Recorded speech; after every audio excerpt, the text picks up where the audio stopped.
Did you hear about the brawl that occurred in downtown Cincinnati a couple weeks ago? It was pretty ugly and it was captured on video. There was a woman who was just knocked unconscious and then a guy who was thrown down to the ground. Everybody stomped on him. It was pretty awful.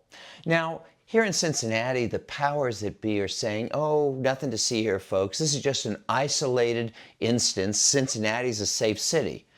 Is it? Well, let's look at the numbers. So far this year, there have been 87 homicides in this city. 87. And in fact, downtown alone, there have been 72 violent incidents this year.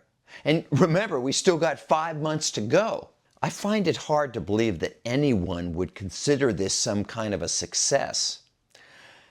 Which brings us now to President Trump's decision to flood the streets of Washington with federal officers. He's essentially taken over the Washington, D.C. police. Now, I'm going to give him credit because he has drawn attention to an important issue, which is violent crime in our inner cities. There's a lot of people who don't want to talk about it because they're afraid of being labeled racist. You might remember when the George Floyd protests turned violent, Trump also kind of spoke out pretty strongly against that, and I agree with him. I have no problem with Trump sending federal cops to patrol the streets of Washington, D.C., as long as he does it in red states as well as blue states. But I have a question for President Trump.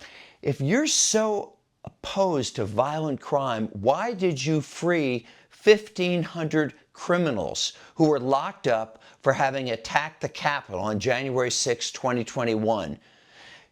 There were 150 police officers that were injured in that attack.